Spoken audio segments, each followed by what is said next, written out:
നടൻ Mukesh CPM MLA ആണ്. ഒന്നാം പിണറായി സർക്കാർ തെരഞ്ഞെടുപ്പിനെ നേരിട്ടപ്പോൾ മുകേഷിനെ സ്ഥാനാർത്ഥിയാക്കുന്നതിനെതിരെ മേഴ്സിക്കുട്ടിയമ്മ ഉൾപ്പെടെയുള്ള നേതാക്കൾ വിയോജിപ്പ് പ്രകടിപ്പിച്ചിരുന്നതാണ്. പല കാലങ്ങളിൽ CPM ഉയർത്തിപ്പിടിക്കുന്ന സ്ത്രീ സമത്വത്തിനും സ്വാതന്ത്ര്യത്തിനുമെതിരെ നിലപാടുകൾ മുകേഷിൽ നിന്നും സംഭവിച്ചത് പല നേതാക്കളിലും അതൃപ്തിയുണ്ടാക്കിയിരുന്നു. എന്നാൽ മുഖ്യമന്ത്രി പിണറായി വിജയൻ മുകേഷിന് അനുകൂലമായ നിലപാട് സ്വീകരിച്ചു. ഇപ്പോൾ മുകേഷിനെതിരെ ചലച്ചിത്ര മേഖലയുമായി ബന്ധപ്പെട്ടുണ്ടായ വിവാദങ്ങൾ CPM നേതൃത്വത്തെ വിമർശനത്തിന്റെ മുൾമുനയിൽ നിർത്തിയിരിക്കുന്നു.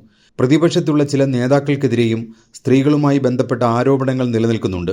അതിന്റെ പേരിൽ അവർ രാഷ്ട്രീയ ജീവിതം അവസാനിപ്പിച്ചിട്ടില്ല എന്ന ന്യായം പറഞ്ഞ് മുകേഷിനെ ന്യായീകരിക്കാൻ ചിലർ ശ്രമിക്കുന്നുണ്ട്. എന്നാൽ ഇടതുപക്ഷത്തെ സ്ത്രീ നേതാക്കളും ഒരുപറ്റം മറ്റു നേതാക്കളും മുകേഷിനെ ഇങ്ങനെ ചുമക്കേണ്ട ചുമതല പാർട്ടിക്കില്ല എന്ന നിലപാടിലാണ്. അതവർ പാർട്ടി നേതൃത്വത്തെ അറിയിക്കുകയും ചെയ്തു. എന്നാൽ CPM സംസ്ഥാന നേതൃത്വം ഇതുവരെ മുകേഷിന്റെ പ്രശ്നം എങ്ങനെ കൈകാര്യം ചെയ്യണമെന്ന കാര്യത്തിൽ തീരുമാനമെടുത്തിട്ടില്ല.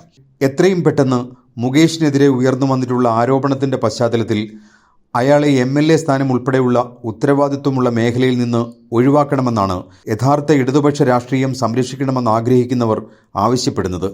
മുകേഷിനെ ഒഴിവാക്കുന്നതിലൂടെ CPMനും ഇടതുപക്ഷ മുന്നണിക്കും നഷ്ടപ്പെട്ട മുഖം വീണ്ടെടുക്കാനാകുമെന്നാണ് ചില CPM നേതാക്കൾ ആവശ്യപ്പെടുന്നത്. അത് നടപ്പിലാക്കാൻ CPM നേതൃത്വം ധൈര്യം കാണിക്കുമോ എന്നാണ് കേരളം ഉറ്റുനോക്കുന്നത്.